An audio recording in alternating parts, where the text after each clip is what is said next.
welcome you to my YouTube channel. My name is Catherine, and today I'm so excited about our topic. Our topic is It Takes Two to Tango.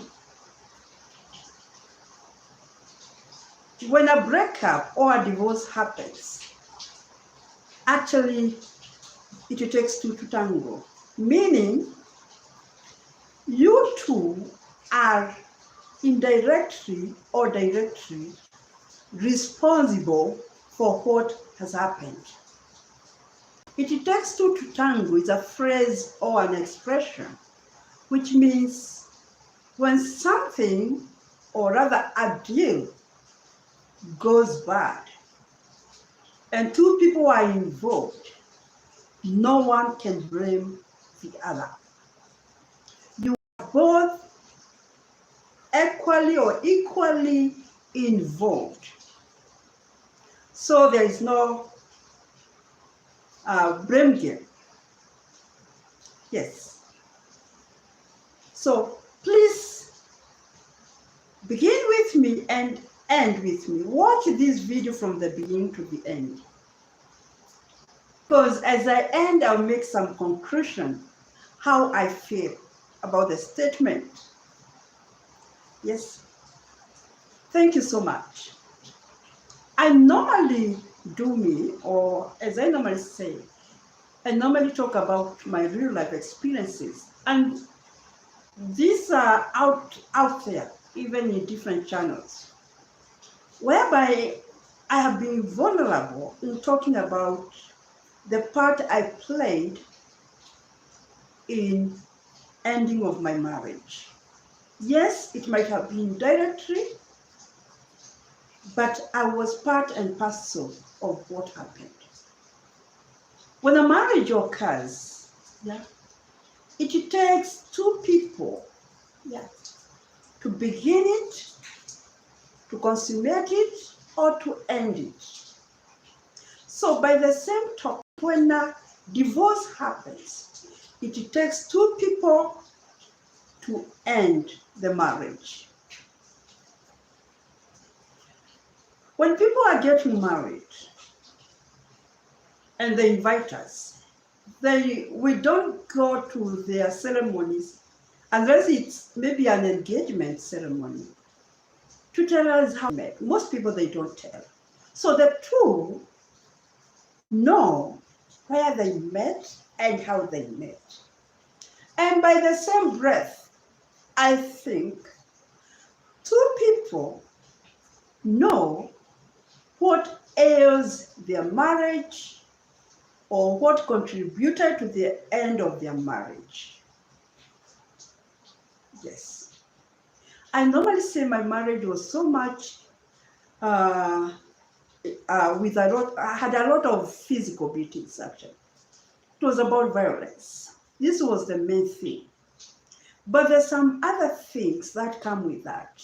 Because when you hear physical beatings, of course there is emotional and also the verbal part of it. And I remember the first slap that I got from my ex. A friend of his had come to our house. He had asked where he is. And actually traditionally you are not supposed to entertain a male friend of your husband into the house when he is not there. So I could not entertain him to enter. So I had to go outside to hear what he was saying. And he told me, when he comes, not if, when he comes, tell him I wanted him. So he left the message.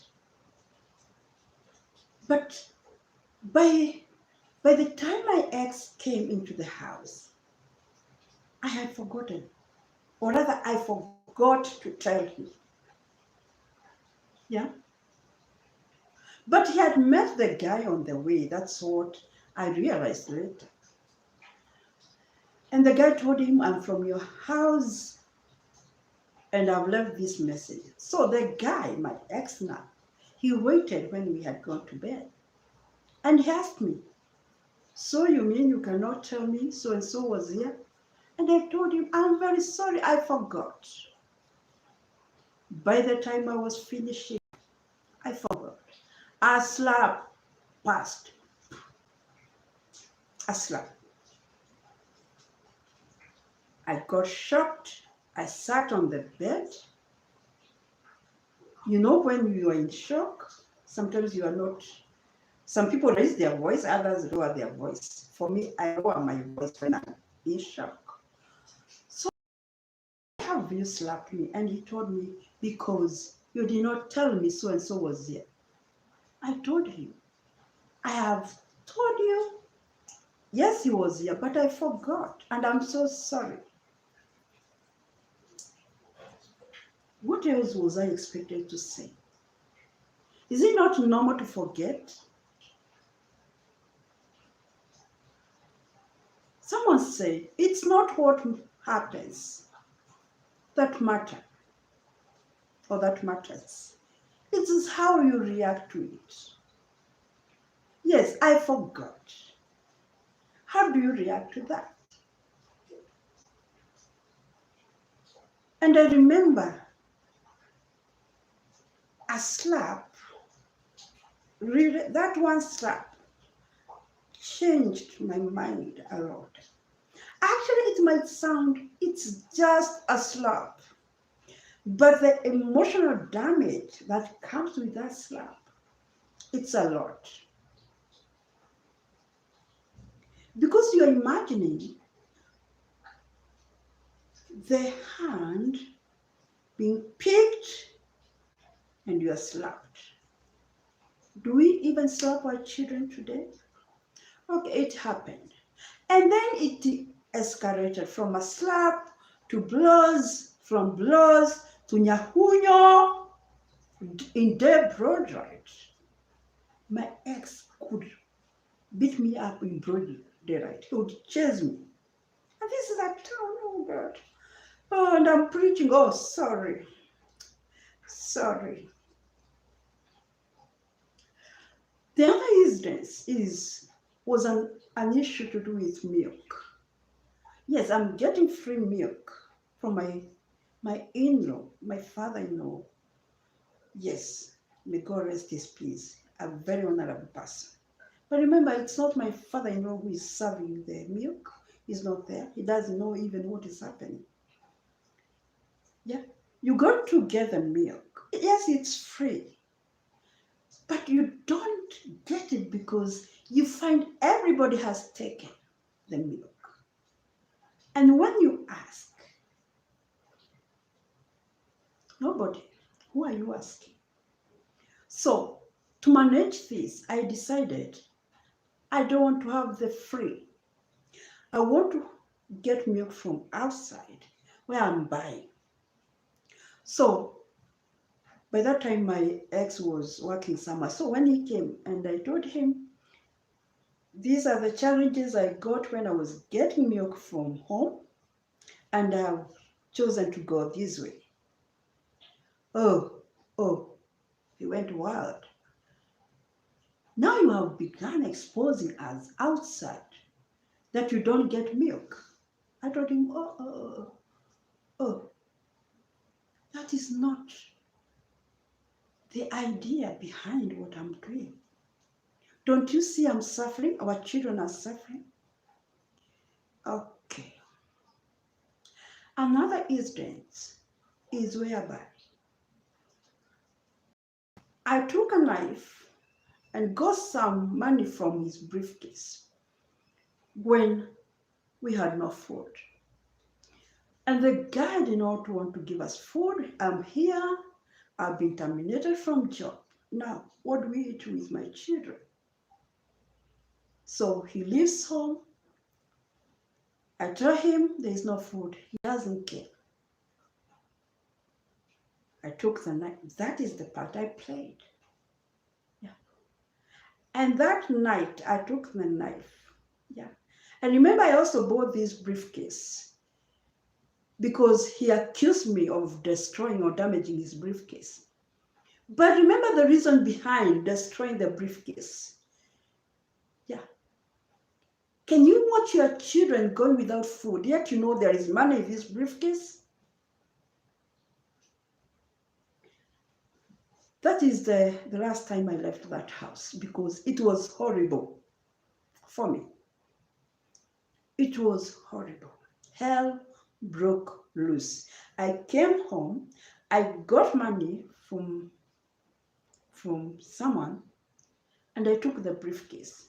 I wanted reconciliation. Yeah, I wanted reconciliation. I might justify destroying the briefcase. Yes. But the guy is mad. Yeah. Even after buying a briefcase, he was not ready for reconciliation. The reason why I am giving my story, by the way, I'm over with my ex. Some people say when you talk about your ex so much, it means you're not healed. Yeah, I am healed actually. I'm giving these incidences because I want you to see my part. It takes two to tango, but it takes one person to create tension. It takes one person to look for an exit from marriage. It takes one person to look for a crime shoulder outside, whereby he goes and say, do you know my wife is doing ABCD? And he's talking to a female and he's a man. Yeah. And this female lady would say, you mean she's doing that to you? Are you not a man enough? So he's looking for a crime shoulder outside. He's looking for an exit. He's looking for a plan B. Hear these guys. Anytime you have a plan B in your marriage, let me tell you for sure, the plan B will work. The plan B will work. You are opening a door whereby you are saying, I don't want any reconciliation. Yeah? I don't want any sitting whereby we can talk about what is ailing our marriage. You are saying, away with this lady, away with this man, because you have found a plan B. And plan B will work. It will work by the end of the day. So when you have these arguments, you have these marital conflicts, yeah, before even you divorce, please close the plan Bs. Think about how to work out your marriage. I keep on saying this. If the divorce has happened, don't be hard on yourself. It has happened. Whether you contributed 1% or your ex contributed 99%, it has ended. It has ended. I know some women who have physically fought other women because they want their marriage to work. I salute those ladies. Those ladies who go even to pubs and tell the guy, don't you have guts? You are here with a woman, another woman. We are at home without children. I salute those children. I mean, those women, sorry. And I always say, please fight for your marriage. Before you say it has ended, fight for it. Fight for it. Treat sins. Even if it means you are in the media, whereby we are seeing you fighting other women because of your husband, fight for him. Because your husband is very stupid that he is not seeing even the future of these children.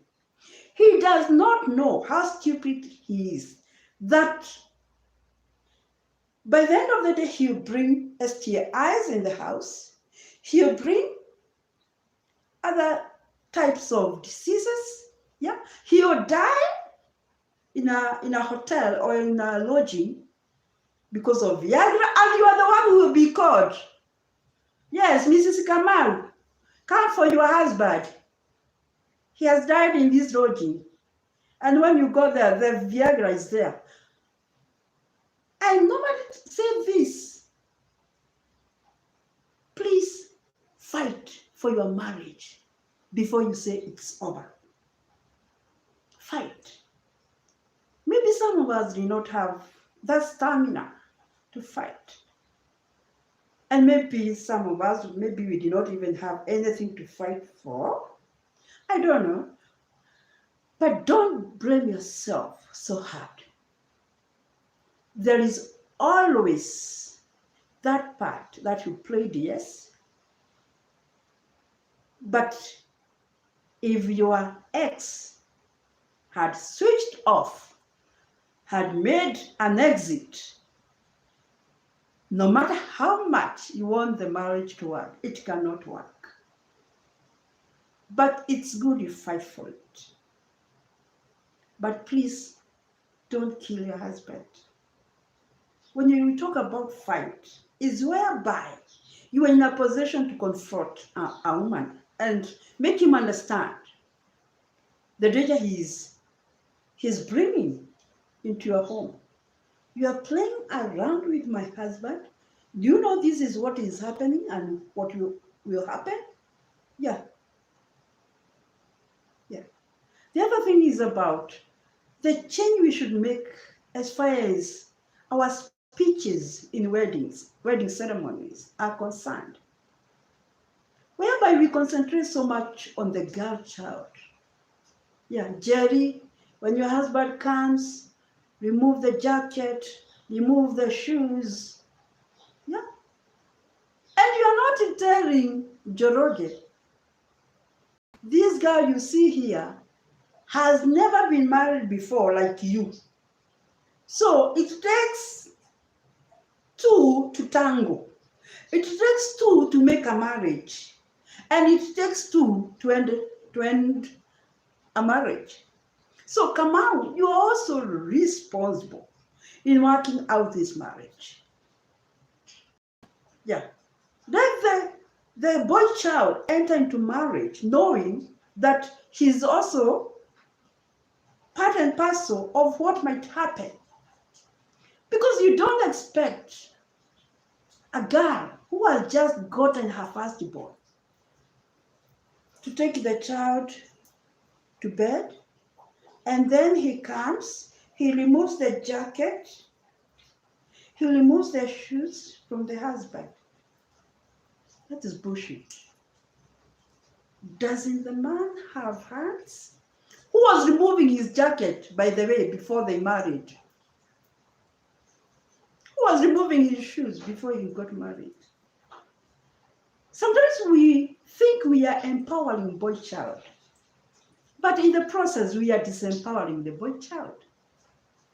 Yeah. It takes two to make a marriage. It takes two to consummate a marriage. By the same token, by the same breath, it takes two to end a marriage. It takes two to tango. But on the other hand, it takes only one person to switch off. And no matter the person's how much you want the marriage to work, when the other person switches off, it cannot, because marriage is not meant for one person. Marriage is for two people. If the divorce has happened, don't be hard on yourself. There is life after divorce. God loves you. God loves you. He loved you before, during, and after divorce. Cheer up, girl. God is with you. Amen.